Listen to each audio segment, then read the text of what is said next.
Let's talk a little bit about the difference between a handshake or a written contract.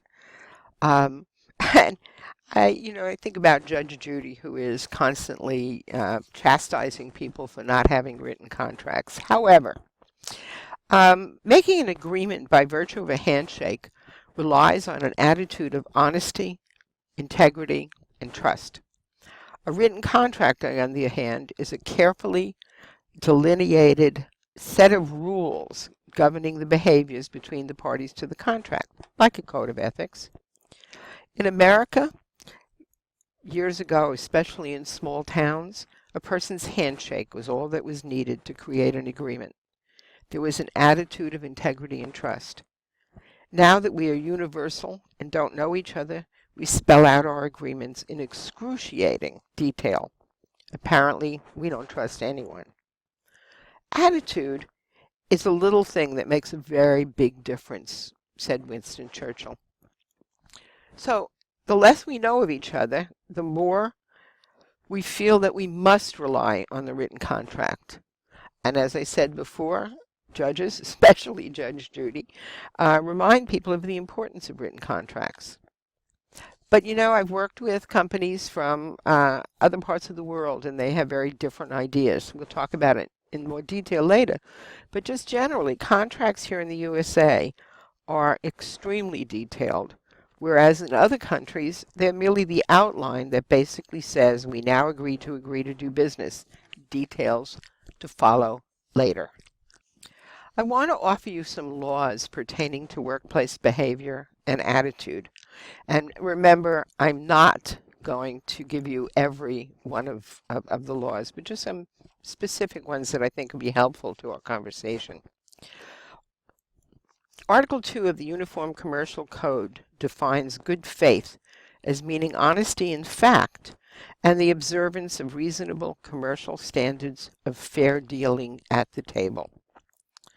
The Bill of Rights asks us to be fair, equitable, and have a level playing field. Due process means the right to representation, an equal playing field, and a reasonable notice of opportunity. I had a law professor describe law as, quote, guidelines for acceptable behavior to protect us from each other, rules and regulations for behavior with consequences, clear, unambiguous, applied fairly, laws made by government. The benefits to people is just and fair and most offer safety and certainty. Aristotle defined law as, quote, the law is reason unaffected by desire. Law is a force of order, and good law must necessarily mean good order.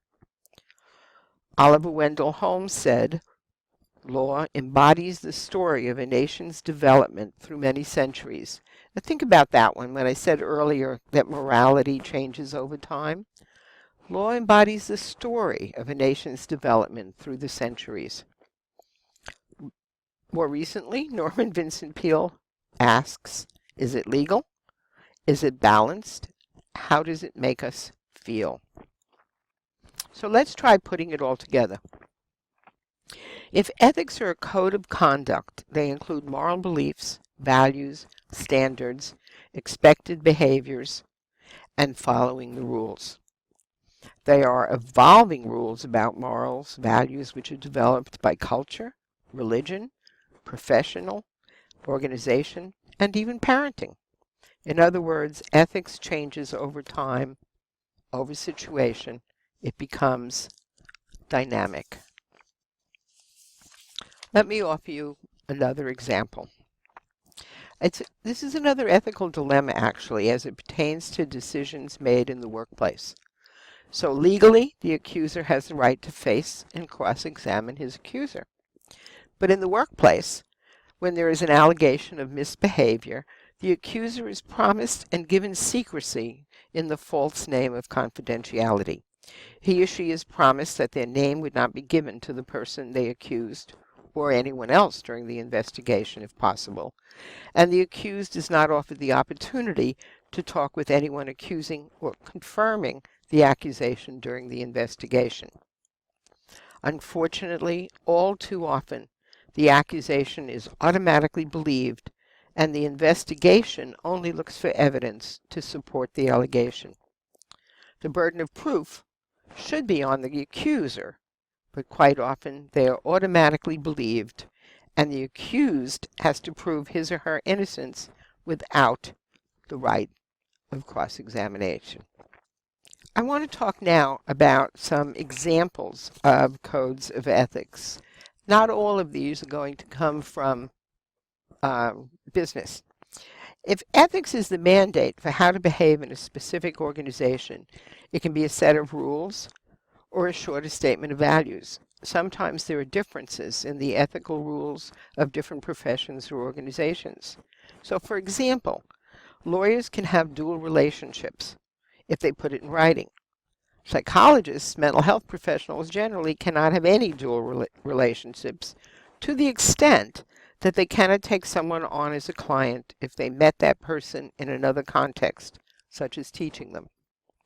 In government agencies, including city council, if there is a potential for a conflict of interest, the member must recuse themselves.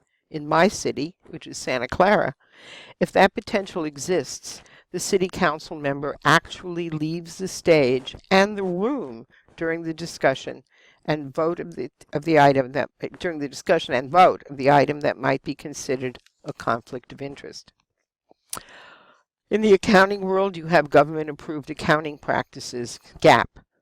IRS, on the other hand, has its mandates, and Sarbanes-Oxley also dictates accounting practices. And by the way, as most of you I think know, there are contradictions inherent. And finally, in business, we have antitrust. I want to also share some ethical oaths and slogans. Although this is not a course in law, which are the more extreme rules that lead to punishment, there is overlap between codes of ethics and legal mandates. For example, antitrust laws dictate many areas of business behavior.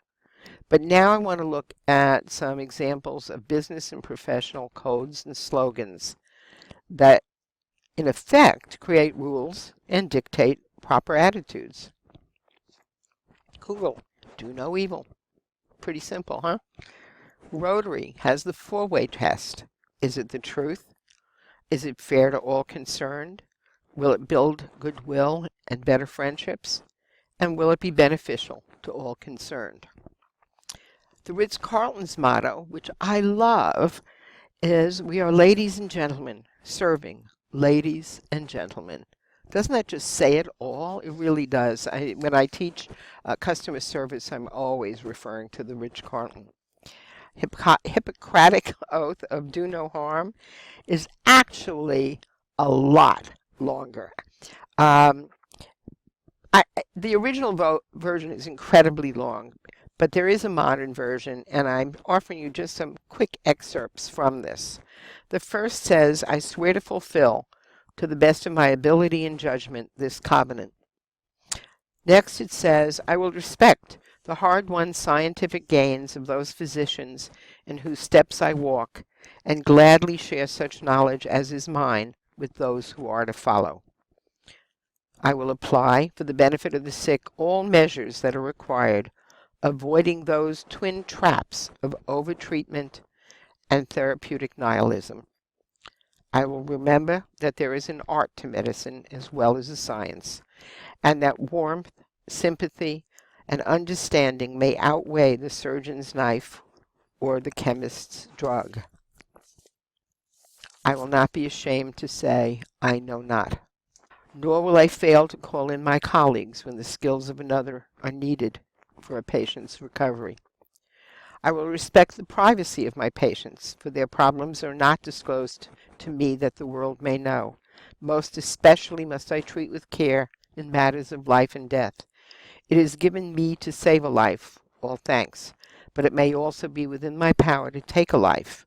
This awesome responsibility must be faced with great humbleness and awareness of my own frailty.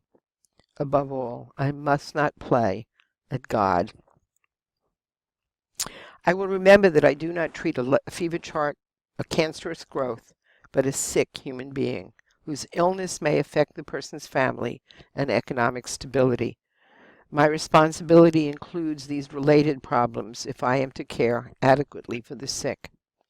I want to stop at this point. You may be thinking, why is she talking about medicine when none of us are in the field of medicine? I think that so many of these, if worded slightly differently, pertain to any workplace. But I want to just focus on the treat the whole human being for a minute. Many, many years ago, when I was studying psychology, we were brought to a teaching medical hospital to learn about certain kinds of pathology. And the physician who was teaching the course was sharing with us and introducing us to a variety of patients that had different psychological problems. And I was shocked and appalled that he would bring a person out, and instead of saying, "This is Mrs. Jones, who has schizophrenia," he would say, "This is a schizophrenic." And he did that repeatedly for each patient that he brought out, absolutely demeaning each and every one of them, not letting them have the honor of their own names. I bring that up because all too often in the workplace, we treat people by their title, or if they've taken certain courses that describe them as a particular type, by their type, forgetting that each and every one of us is a whole human being. Back to what I was talking about. I will prevent disease wherever I can, for prevention is preferable to cure. I will remember that I remain a member of society with special obligations to all my fellow human beings, those sound of mind and body, as well as the infirm. If I do not violate this oath, may I always enjoy life and art, respected while I live, and remembered with affection thereafter. May I always act so as to preserve the finest traditions of my calling, and may I long experience the joy of hearing those who seek my help. Well, if you think about that, wouldn't that be a wonderful way to go through life? If you can look yourself in the mirror, if you can operate always with the finest motivations, it really will enhance your life, won't it? So now I want to talk about Brigham Young Code of Ethics, which was for business. And this is a partial list of the things that he believes are important. One is, don't take things that don't belong to you. Don't say things you know are not true. Don't give or allow false impressions. Don't buy influence or engage in a conflict of interest. Don't hide or divulge information you shouldn't be divulging. Do not take unfair advantage. Do not perpetuate or permit abuse. And finally, balance your ethical dilemmas. I want to give you an example of what happens when there's no written set of rules or guidelines, and I will protect the name of the company. While meeting with the VP of HR, I asked if they had an employee handbook or a code of ethics. He replied, "We don't need it. If an employee crosses the line, we let him know." But there was no defined line. So when I was talking with several employees, they revealed that they were overly cautious because they were afraid to lose their jobs if they took any risks. Think about what that does to creativity or to new ideas or to even speaking up in meetings. Think about what happens with children. If there are no house rules, children don't learn right from wrong and often have severe anxiety. This could manifest itself in being overly cautious or overly aggressive. Well, clearly the same thing happens to adults.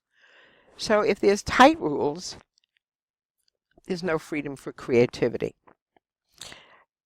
Oftentimes, what you get is passive-aggressive behavior.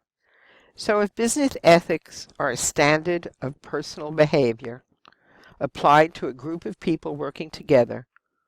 Organizations that don't have a heritage or mutually accepted shared values tend to become unhinged during stress, with each individual bailing out for himself.